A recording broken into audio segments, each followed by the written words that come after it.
Good morning. It is 9:22 a.m. on Saturday, July 15th, 2017. I'm Christiana Ellis and I just got up. This is 5 more minutes. Boy, I was really tired yesterday. I went to bed early, very early for me, and yeah, I needed the sleep. Still actually feeling a little groggy just from, disruptions to the normal routine, but I definitely got some restorative sleep last night, which is good. It's always good. You need to take care of yourself, everybody, and that means getting enough sleep. This is something that is an ongoing issue for, I don't know about most people necessarily, but certainly a lot of the people I know who almost resent the time taken away from living that sleep requires. And while I can't really necessarily do anything about that resentment or that feeling like you wish you had more time that wasn't spent sleeping, boy, I just so notice the difference in how I feel when I've had enough sleep versus when I haven't. So, get enough sleep, everybody. Do, do, do. Yeah, I still kind of need to wake up a little bit. Planning the second session of my Cursive Strahd D&D campaign today. So that's going to be at 1 p.m. Eastern on my Twitch channel, where I'm playing around with some different streaming options than I do for so many levels. For one, it's in Roll20, so we have that the digital map, and everyone can move their own characters around, and still playing around, experimenting with how all that works. But I've got a neat idea now. I think this should make the stream look even better, so I'm eager to try that. But I also just find, as I've kind of talked about before, that a lot D&D is really like, I don't want to say it's using up my creative energy, but that's where my creative energy feels like it wants to go recently. So I just find myself thinking about it a lot in terms of the two different campaigns and making plans and coming up with ideas and so on. It's good stuff. It's good fun.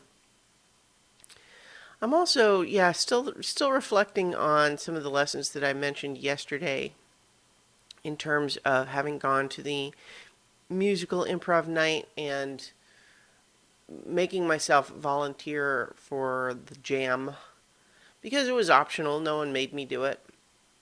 And again, I'm not trying to toot my own horn here because I'm really more caught up on the feeling of why it is, like what is the reasoning going on in my head, both when I feel reluctant to volunteer and what makes me actually do it. Because to some extent, I know that part of what got me to go up there was the feeling that, like, I knew that the class teacher was there, and this idea of, like, well, he would want us to volunteer. And, it's not like I don't think he's going to, lecture anybody who didn't. It's not that. But to some extent, too, it's just putting the framework in my head of, well, but what am I doing this class for, right? Part of what I liked about improv classes when I finally got into starting it, and then part of the reason I wanted to do musicals specifically, is because it's a little bit outside my comfort zone for what I wanted to do. And improv generally, there's a scariness that leads to an exhilaration about it because you'll so frequently be going on stage not knowing what's going to happen. I mean, that's kind of the whole idea, right? Is that when I volunteered for that jam, I knew in general that it was probably going to be some kind of a short form improv game related to singing and music. And it might be one that I know and it might not. I certainly didn't know which one it would be or what role I might have. But that's kind of the whole idea. And I think part of what inspired me was to volunteer even when I was feeling reluctant because it's certainly easier to not volunteer. But for me, at least, I know that the whole reason I'm taking these classes is to kind of push me to get outside myself a little more often than I would ordinarily. Left to my own devices, why am I ever on that stage? But, I do know from past experience that I find it satisfying when I do it. It's scary, but then it's I don't know, like roller coasters or something, right? Like it's a defeatable form of scary, right?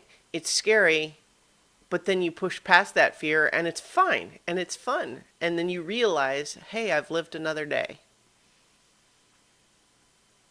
Yeah. And now it's just kind of like next time you'll have that little bit of memory to pull back on and say, well, remember, I felt this way the last time too. I felt this fear before, and that time it was fine. So maybe it'll be fine again this time. Anyway, I will talk to you guys tomorrow for 5 more minutes.